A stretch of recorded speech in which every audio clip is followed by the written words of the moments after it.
गेल्या अनेक दिवसांपासून महाराष्ट्र राज्यात अनेक घडामोडी होत आहेत.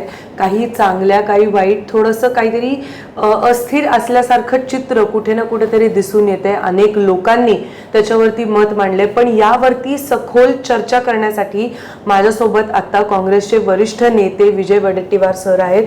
सर, स्वागत आहे NDTV मराठीमध्ये. सगळ्यात पहिले जे आपण बघितलं की मराठा आरक्षणाचा जो काही मुद्दा चालला होता त्याच्यावरनं मनोज जरांगे पाटील कुठेतरी असंतुष्ट वाटतायत, तर त्याच्यावरती तुम्ही कसं बघता? मला दोन गोष्टी लक्षात घेतल्या पाहिजेत की पहिल्यांदा मनोज जरांगे ज्यावेळेस मुंबईच्या दिशेने गेले त्यावेळेस त्यांना नवी मुंबईपासून गुलाल उधळत परत पाठवलं गेलं. मग ते नेमकं काय झालं होतं किंवा कुठला GR काढला होता, काय निर्णय झाला होता? आता परत पुन्हा मुंबईत गेले आणि मुंबईमध्ये तो एक GR काढला आणि त्या GRच्या भरोशावर त्याने ती उपोषणाची समाप्ती केली. फार गाजावाजा झाला, प्रचंड लोक आली, मुंबई जाम करण्याचा प्रयत्न झाला आणि पहिला GR ज्यावेळेस यांच्या वाटाघाटीमध्ये काढला गेला तो GR थोडा वस्तुनिष्ठ होता असं आमचं मत आहे. पण त्याच डेटला दुसरा GR काढत असताना पूर्वी पात्र हा शब्द वगळून दुसरा GR काढला आणि त्या दुसऱ्या GRमुळे OBC समाजामध्ये प्रचंड रोष निर्माण झाला. आता खरं काय तर एक गोष्ट पाहिली तर सरकारची भूमिका ही दोघांनाही खेळवण्याची दिसते. आता हे GR कोर्टात टिकणार का, तर ते आम्ही दाद मागणारच आहोत. परंतु कास्ट सर्टिफिकेट किंवा व्हॅलिडिटी याचे फार कडक निर्बंध आहेत. चुकीच्या कॅटेगरीच्या माणसाला हे मिळू नये, चुकीचा व्यक्ती यामध्ये हे प्रमाणपत्र मिळवण्यात यशस्वी होऊ नये. पण हे एकूणच या GRची परिस्थिती पाहिली किंवा GR वाचला तर यात OBC समाजावर अन्याय प्रचंड होताना आम्हाला दिसतो आहे. OBC हक्काचं आरक्षण कुठेतरी खड्यात घालण्याचं काम सरकारच्या प्रायोजित माध्यमातून होतो आहे आणि जरांगे पाटलांना खुश करण्यासाठी काढलेला GR हा जो आहे ज्या वस्तुनिष्ठ असायला हवा होता पण त्याला कुठेही आम्हाला ते दिसत नाही. याचं कारण असं आहे की हैदराबाद गॅजेटियरचा दाखला घेऊन हा जो GR काढला गेला तर हैदराबाद गॅजेटियरमध्ये कुठल्याच नावाचा उल्लेख किंवा नावाचा उल्लेख नाही आणि जे काय दाखवलं गेलं आहे ते फक्त मराठा आणि कुणबी किती एवढाच त्यामध्ये उल्लेख आहे. पण असं कसं म्हणू शकतो की कोण याच्यातला कुणबी आहे, कोण याच्यातला मराठा आहे? आणि या GRचा सरळ अर्थ होतो की सरसकटसुद्धा अर्थ काढला जाऊ शकतो आणि व्हॅलिडिटी देत असताना जे गाव पातळीचे लोकांच्या हातात अधिकार दिला आहे म्हणजे कर्मचाऱ्यांच्या हातात, कनिष्ठ कर्मचाऱ्यांच्या हातात, जात प्रमाणपत्र, जात पडताळणी प्रमाणपत्रासारखे गंभीर विषय असतात किंवा या प्रमाणपत्राची फार गंभीरता असते, सिरियस विषय असतो आणि तुम्ही मात्र ते खालच्या तलाठी आणि ग्रामसेवकाच्या खात्यात कारभार देऊन त्याही पलीकडे जाऊन जो कोणी 500 रुपयाच्या स्टॅम्पवर ॲफिडेव्हिट करून देईल तर त्याला तुम्ही ग्राह्य मानायची काही पद्धत अवलंबली. हेच मुळात OBC समाजाच्या नेत्यामध्ये असंतोष निर्माण करणारी आहे आणि म्हणून आम्ही नागपुरात आणि मुंबईमध्ये या बैठका घेतल्या आणि आम्ही GRचा नुकसान की फायदा हे आम्ही विचारलं. तर अनेक OBC नेत्यांचं मत आहे की यातून आपलं प्रचंड नुकसान होणार आहे आणि सरकार दिशाभूल करत आहे. मुख्यमंत्री म्हणतात की आम्ही आरक्षणाला OBCचा धक्का लावू देणार नाही. मी काल मुख्यमंत्र्यांची भेट घेऊन त्यांना सांगितलं की तुम्ही जर धक्का लागत नसेल तर तुम्ही सर्वपक्षीय OBC नेत्यांची बैठक बोलवा आणि तुम्ही सांगा समजावून आम्हाला की कसं धक्का लागणार नाही, कसं याचा परिणाम वाईट होणार नाही. सर, मी त्याच प्रश्नाकडे येणार होते की मुख्यमंत्री एकीकडे मुख्यमंत्री म्हणतायत की धक्का लागणार नाही, पण त्यासोबतच पंकजा मुंडे म्हणतायत की ह्याच्याबद्दल श्वेतपत्रिका काढा. नाही, म्हणूनच म्हणतो की असं आहे की दोन्हीकडूनही मुख्यमंत्र्यांच्या भूमिकेच्या संदर्भात किंवा सरकार म्हणून, कारण हा त्या समितीने मराठा उपसमिती किंवा त्या समितीचे अध्यक्ष म्हणून फ्रंटला जरी पुढे राधाकृष्ण विखे पाटील असले तरी हा निर्णय शेवट सरकार म्हणून, महायुती सरकार म्हणून आम्ही बघतो आहोत. मग हा सरकारचा निर्णय हा तकलादू कसा घेतला हा खरा प्रश्न. आणि राहिला की तुम्ही ह्यांचंही आरक्षण म्हणताय, त्यांचंही आरक्षण म्हणताय, मग दोघांनाही कसं काही नाही मिळू शकतो, दोघे कसे खुश होऊ शकतात. आणि राहिला विषय मराठा आणि ओबीसीच्या संदर्भात सर्वोच्च न्यायालयाने उच्च न्यायालयाचे स्पष्ट आदेश आहेत की हे दोनही समाज एक नाही. आणि त्याच्या पलीकडे मग तुम्हाला अधिकार कसा प्राप्त होतो की त्यांना तुम्ही कुणबी ठरवायचं किंवा मराठा ठरवायचा. तर हे जे एकूण संभ्रमाचं वातावरण राज्यात पसरवलं गेलं आणि मग गॅजेटियरचा त्याच्यामध्ये हैदराबाद गॅजेटियरचा उल्लेख केला जातो. आता तिथे बंजारा समाजाचे लोक प्रचंड आंदोलन करत आहेत. आता मला वाटते पुढच्या सोमवारला तिथे खूप मोठा मोर्चा आहे जालन्याला. सगळा बंजारा समाज एकवटतो आहे. तो म्हणतो की हैदराबाद गॅजेटियरप्रमाणे आम्हाला आता शेड्यूल ट्राईबची प्रमाणपत्र द्या, आम्हाला शेड्यूल ट्राईबमध्ये समावेश करा. धनगर तर ते मागतच आहेत. अशा स्थितीमध्ये समाज आपसात लढवण्यासाठी सरकारची काय भूमिका आहे की आपसात समाजाला लढवत ठेवायचं आणि मूलभूत प्रश्नापासून समाजाला दूर न्यायचं, तरुणांना दूर न्यायचं, शेतकऱ्यांना दूर न्यायचं, अशी सरकारची भूमिका आहे का की मूलभूत अधिकारच मागू नये, शिक्षाचा अधिकार मागू नये, नोकरीचा अधिकार मागू नये, कर्जमुक्तीचा मागू नये, हमीभावाचा मागू नये आणि एकूणच जो कोणी उभा होईल त्याला त्याचं आरक्षण, त्याचा धर्म, त्याची जात दाखवली जाईल, ही भूमिका सरकारची एकूणात दिसते आहे. तर आमची भूमिका स्पष्ट आहे की हा JR ओबीसीच्या मुळावर उठणार आहे. त्यामुळे तो JR रद्द करा आणि जर तुम्हाला रद्द करायचं असेल तर आमचं समाधान करा की यातून ओबीसीचं नुकसान होणार नाही. आणि यातून पुढे जाऊन जर आपण विचार केला तर आम्ही तर ही लढाई आमच्या लोकांमध्ये फार संभ्रम आहे, ओबीसी नेत्यामध्ये राग आहे. त्यामुळे न्यायालयीन लढाई लढायचा आम्ही निर्णय जवळपास घेतलेला आहे. आणि न्यायालयीन लढाई लढत असताना रस्त्यावरची लढाईसुद्धा आम्ही करतो आहोत. आमच्या मोठमोठ्या बैठका ओबीसी नेत्यांच्या झालेल्या आहेत. सर्व ओबीसी नेते यामध्ये आता थांबायला तयार नाहीत. मराठवाड्यामध्ये सुद्धा उत्स्फूर्तपणे अनेक जिल्ह्यात प्रचंड मोठे मेळावे होत आहेत. 50-50 हजार लोक रस्त्यावर येत आहेत. बीडला काल परवा 50,000 लोक रस्त्यावर आले. याचा अर्थ असा आहे की ओबीसी आता सुरक्षित राहिलेलं नाही. ओबीसीच्या हक्काचं संरक्षण होत नाही आहे. ओबीसीच्या आरक्षणाचं संरक्षण होत नाही आहे. केवळ उपसमित्या घोषित करून यातून निर्णय होणार नाही. तर तुम्ही राहुल गांधींच्या फॉर्म्युल्याप्रमाणे गेलं पाहिजेत. तुम्ही इतर समाजांना देत असताना कोणाचाही विरोध नाही, पण मग एकदा सर्व जातींची जनगणना होऊन जाऊ द्या. जिसकी जितनी संख्या भारी उसकी इतनी हिस्सेदारी, ह्या फॉर्म्युलाप्रमाणेच चला, म्हणजे सगळ्याच ठिकाणी तुम्हाला न्याय मिळेल. आज काय होतं आहे की ओबीसी समाज खालच्या छोट्या मोठ्या पदासाठी या आरक्षणाच्या मागे धावतोय. तिथे तो खड्ड्यातच गेला आहे.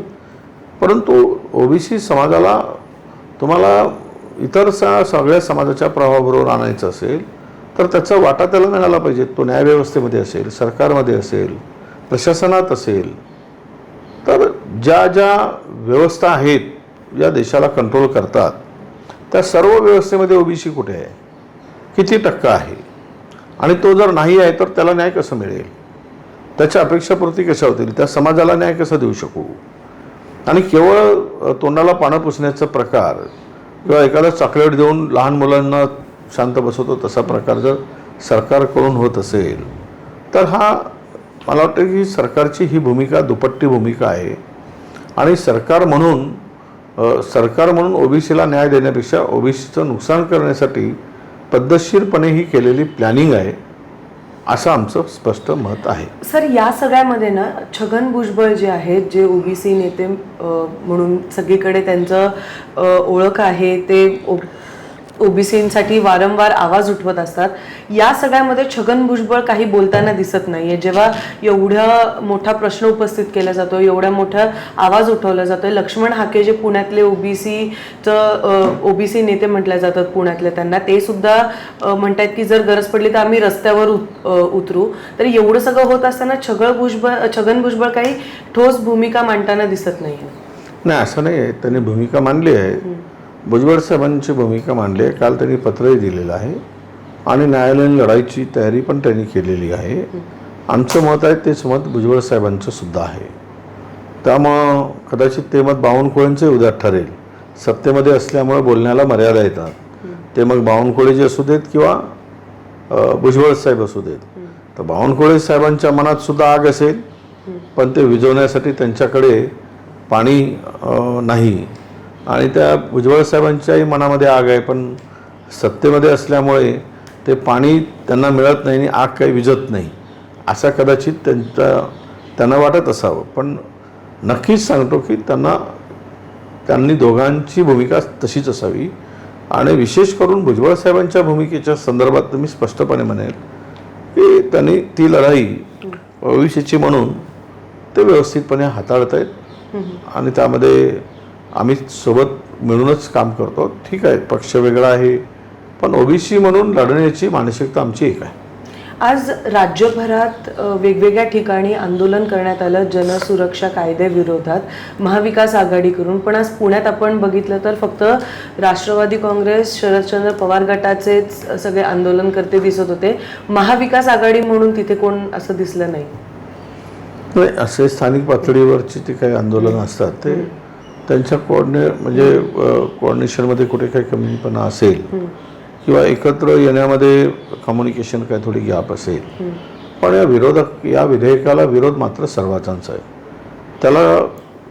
आणि हे विधेयक मुळात जे मंजूर झालेलं आहे हे अघोषित किंवा कोणत्या विरोधकांना संपवण्यासाठी, त्यांचा आवाज विरोधकांचा असू देत, पण जो कोणी सरकारच्या अन्यायाविरुद्ध लढेल त्याचा बंदोबस्त करण्यासाठी स्वतंत्र अधिकार राज्य सरकारला हवा होता. आणि तो अधिकार प्राप्त करून घेण्यासाठीच या प्रकारचा त्यांनी निर्णय घेतला आणि हा कायदा अंमलात आणला असं आमचं मत आहे. महाविकास आघाडीची चर्चा चालू असताना आता महापालिकेच्या निवडणुका येत आहेत, त्यामध्ये भरपूर मोठ्या घडामोडी घडल्या की राज ठाकरे आणि उद्धव ठाकरे एकत्र एका मंचावरती आले. त्यासोबतच कुठे ना कुठेतरी असं वाटतंय की महाविकास आघाडीतून जे काँग्रेस आहे, काँग्रेस कुठेतरी बाजूला पडल्यासारखं असं चित्र दिसून येते, असं बोलल्या देखील जाते. तर मग एकूणच पालिकेच्या निवडणुकीच्या पार्श्वभूमीवरती काँग्रेसची काय भूमिका आहे? नाही, पालिका निवडणुका असू देत किंवा स्थानिक स्वराज्य संस्थेच्या ज्या निवडणुका होती, आम्ही परवाच्या दिवशीच उद्धवजींची भेट घेतली. मी, बाळासाहेब होते, अमित पटेल होते. आम्ही सगळ्यांनी भेट घेऊन आमची भूमिका त्यांच्याकडे मांडलेली आहे आणि आमची भूमिका स्पष्ट आहे की आघाडी म्हणून आपण एकत्रितरित्या निवडणुकांना सामोरं गेलं पाहिजे. प्रचंड जनता नाराज आहे या सरकारवर, शेतकरी उद्ध्वस्त झाला आहे, प्रचंड आत्महत्या होत आहेत, शेतकरी संकटात आहे आणि त्याला कर्जमुक्ती नाही, तर काही त्याच्या धान्याला भाव नाही किंवा आता तर जे नुकसान झालं त्याची सुद्धा मदत सरकारकडून मिळत नाही आहे. आणि म्हणून आमची भूमिका अशी होती की या सरकारने विविध पातळीवर सरकारचं अपयश आहे आणि त्यासाठी आपण आपली भूमिका स्पष्ट करूया अशी आमची चर्चा झाली. आम्ही या निवडणुकांच्या संदर्भामध्ये एकत्र लढाईसाठी आमचे संयुक्त बैठका तीनही पक्षाचे लोक जिल्हावार एक बैठका घेतील आणि जिल्ह्यामध्ये त्या संदर्भात चर्चा करतील. कारण या स्थानिक स्वराज्य संस्थांच्या निवडणुका आहेत, तर लोकल बॉडी निवडणुकामध्ये स्थानिक लोक फार महत्त्वाचे असतात. त्यांच्या निवडणुका तिथील काय परिस्थिती आहे, लोकांचं काय मत आहे जाणून घेऊ आणि ते महिनाभरामध्ये हे सगळं कार्यक्रम पूर्ण करून मग आम्ही आपला आघाडी किंवा काय आहे, कुठे होत्या या संदर्भातली माहिती देऊ. राहिला विषय राज ठाकरेजी आणि उद्धव ठाकरेजी एकत्र आहेत किंवा भेटत आहेत, दोन्ही भाऊ मराठीच्या मुद्द्यावर एकत्र आलेत. मराठी ही आपली मातृभाषा आहे, मातृभाषेच्या रक्षणासाठी एखादा पक्ष पुढे येत असेल तर आम्ही सुद्धा स्वागत केलं. आम्ही दुसऱ्या भाषेचा राग करत नाही, पण मातृभाषेला कोणी तुडवून त्याचा अपमान करत असेल, त्याच्या सन्मानाला कोणी ठेच पोचवत असेल मातृभाषेला, तर आम्ही स्वस्थ बसण्याचं काही कारण नाही. म्हणून मराठीच्या मुद्द्यावर दोन भाऊ एकत्र आल्यानंतर आता ते हळूहळू राजकीय दृष्ट्या सुद्धा एकत्र येत आहेत असं आम्हाला वाटतंय. म्हणूनच आम्ही चर्चा केली आणि या आघाडीमध्ये जर कोणी मित्रपक्ष येत असेल तर त्याचा निर्णय काही अडचणीचा विषय येतो. कारण आमचे राष्ट्रीय पक्ष आहे, राष्ट्रीय पक्षाचे विचार आणि अनेक राज्य राष्ट्रीय पक्ष म्हटल्यानंतर अनेक भाषा, अनेक प्रांत, अनेक रिलिजन्स, हे सगळे चा सन्मान राखून राष्ट्र पुढे ठेवून आम्हाला काम करावं लागतं. आणि मग राज ठाकरेंच्या एकूणच आत्ताच्या या अलायन्समध्ये ते आमच्यासोबत असावेत की नसावेत हे स्थानिक कार्यकर्तेच ठरवतील आणि स्थानिक कार्यकर्त्यांच्या सल्लामसलत करून आणि दिल्लीला आम्ही हायकमांडशी बोलून या आघाडीत आम्ही असलो पाहिजेत ही आमची भूमिका जाहीर करू. परंतु एक सांगतो की या सगळ्यामध्ये आमची भूमिका आम्ही सकारात्मकतेने जाऊ. दोस्त का असं म्हणतात की दुश्मन का दुश्मन दोस्त होता आहे आणि म्हणून सध्याच्या या विषम परिस्थितीमध्ये जे विष पेरलं जात आहे जात धर्मात पंथात आणि जातीमध्ये, तर यातून स्थानिक स्वराज्य संस्थांच्या निवडणुकामध्ये महाविकास आघाडीला ताकद मिळावी यासाठी काही तडजोडीची आवश्यकता आहे का आणि असल्यास त्याला हायकमांडची परवानगी असणार का हे चर्चा करूनच तो निर्णय पुढे होईल. म्हणजे सर आता जर आपण असं म्हटलं की जर राज ठाकरे इथे स्थानिक स्वराज्य संस्थांच्या निवडणुकीच्या पार्श्वभूमीवर महाविकास आघाडीसोबत आले तर खूप मोठा फायदा होऊ शकतो का? असं आहे की ताकद आणि मतांची जुळवाजुळव लोकल बॉडीच्या निवडणुका या वेगळ्या वेगळ्या स्तरावर त्याचे विश्लेषण करून निवडणुका होत असतात. जे लोकसभेला विषय असतात ते विषय आपल्याला विधानसभेला नसतात. विधानसभेला जे विषय असतात ते स्थानिक स्वराज्य संस्थांमध्ये नसतात. ते गणित वेगळे असतात, विषय वेगळे असतात आणि तरी पण आता लोकांमधला एक जो संताप आहे तो बघता त्यातून फायदा नक्कीच दोन भावांना या आघाडीचा होईल असं मला वाटतं. सर काल आपण बघितलं उपराष्ट्रपतींच्या याचं पदासाठीचं वोटिंग झालेलं होतं, तर तेव्हा असं आरोप केला झाला की वोट फुटले.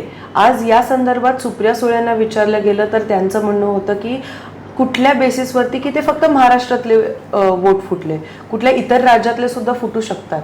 तर यावरती तुमचं काय मत आहे? नाही नक्कीच ना. बघा हे महाराष्ट्रात अनेक पक्ष मिळून हा इंडिया आघाडी आहे. 12-13 मतांचं काहीतरी ते दाखवत आहेत, सांगत आहेत. ते युतीमध्ये आमच्या इंडिया आघाडीमध्ये संभ्रम निर्माण करायचा, अविश्वासाचं वातावरण निर्माण करायचं असं एक प्लॅनिंग आहे. अनेक पक्ष इंडिया आघाडीशी जुळले आहेत आणि मुळात विषय असा आहे की जगनमोहन रेड्डीची भूमिका त्यावेळेस क्लिअर नव्हती. ती त्याने एकदम क्लिअर केली आणि आपल्या भाजपबरोबर जाण्याचा त्यांनी निर्णय घेतला. तर अशा याच्यामध्ये त्यानंतरची भूमिका तेलंगणा पक्षाची राहिली, तेलंगणातील BRSची. ती तटस्थ भूमिका त्यांनी स्वीकारली. बिजू पटनायकांनी तटस्थ भूमिका स्वीकारली. त्यामुळं इंडिया आघाडीच्या जे काही आमच्याकडे जे संख्याबळ होतं आणि या पक्षाची भूमिका ठरण्या अगोदर किंवा ते आमच्या बाजूला असते तर ही निवडणूक अत्यंत चुरशीची झाली असती. परंतु जगन रेड्डींनी ज्यावेळेस भूमिका स्वीकारली त्यावेळेस ही निवडणूक स्पष्ट होती की त्यामध्ये इंडिया आघाडीला फार स्कोप कमी आहे आणि त्यांचा कोणता येते आपण म्हणतो भाजपला, तर त्या बाजूलाच तो कौल होता आणि असं दिसत होतं की संख्याबळानुसार त्या बाजूलाच ते निकाल झुकण्याची शक्यता होती. आता राहिला विषय महाराष्ट्रातील मतांच्या संदर्भात कुठे मला असं वाटत नाही. देशभरामध्ये अनेकांचे अनेक संबंध असतात, अनेक पक्ष असतात. त्यामुळं इथून कोणीही मतं फुटलेत म्हणून संभ्रम निर्माणाचं काम करू नये अशी आमची त्यांना सूचना असणार आहे. सर शेवटचे 2 महत्त्वाचे प्रश्न. तुम्ही मुख्यमंत्र्यांना काल तुम्ही भेट घेतली, त्यांची विरोधी पक्ष नेत्यांची रिक्त जी जागा आहे त्याच्यावरती तुम्ही वारंवार सातत्याने तुम्ही बोलत आहात, ते लक्ष वेधत आहात त्याच्याकडे. तर त्यावरती काल जी तुम्ही बाळासाहेब थोरात आणि अमीन पटेल जे भेटायला गेलेले होते तर तेव्हा मुख्यमंत्र्यांनी काय सांगितलं की विरोधी पक्ष नेत्याची जी रिक्त जागा आहे त्यावरती काय सोल्युशन असेल? आम्ही मागणी केली. विधान परिषदेमध्ये आमचं संख्याबळ आहे, त्यामुळे आम्हाला विधान परिषदेचं विरोधी पक्षनेतापद आता खाली झालेलं आहे, रिक्त झालेलं आहे. ते जागा रिकामी असल्यामुळे आमचं ते खाली असल्यामुळे ते भरून द्या आणि संख्याबळानुसार तो आमचा क्लेम होता. आम्ही त्यामुळेच उद्धवजींनी भेटलो आम्ही आणि मुख्यमंत्री महोदयांना भेटलो, सभापतींना भेटलो आणि आमच्या विधान लोकसभेचे स्पीकर अध्यक्ष त्यांना पण आम्ही भेटलो सगळीकडे चर्चा झाली आमची, अगदी सकारात्मक चर्चा नाव झाली. सतेज पाटलांचं पुढे येते. अजून तरी ते नाव काँग्रेसमध्ये असं काही ठरलं नसतं. ज्यावेळेस त्यांच्याकडून उत्तर आलं तर आम्ही हायकमांडला विचारतो आणि ते नाव अंतिम करून देतो.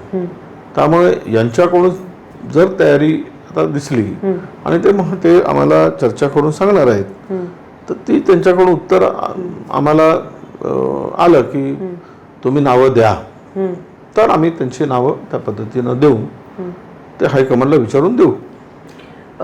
राज्याचे उपमुख्यमंत्री या ना त्या कारणाने नेहमीच चर्चेत असतात. एक चर्चेचा विषय झाला होता की एक IPS अधिकारी त्यांचं काम बजावत असताना सँड मायनिंगच्या तिथे ते म्हणले की कारवाई करू नका आणि इतनी डेअरिंग असं ते म्हणले होते.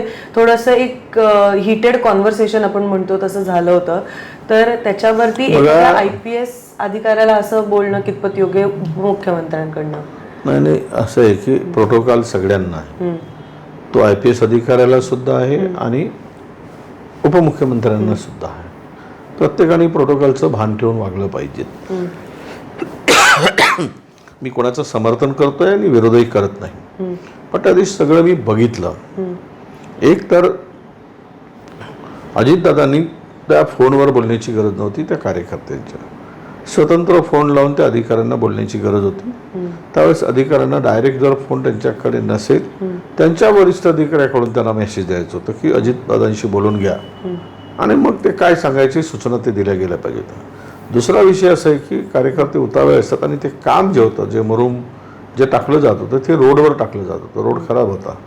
आता सार्वजनिक कामाला, उदाहरणार्थ एखाद्या मंदिराला आपण सांगतो की ते मुरुम टाकून देत, कुठला धार्मिक कार्यक्रम असतो, आणि अशा वेळेस त्या अधिकाऱ्यांनी तिथे जाऊन अरे केली तर स्वाभाविक आहे की थोडासा वाटतं की सार्वजनिक काम असताना सुद्धा अधिकारी उर्मटपणे वागतात.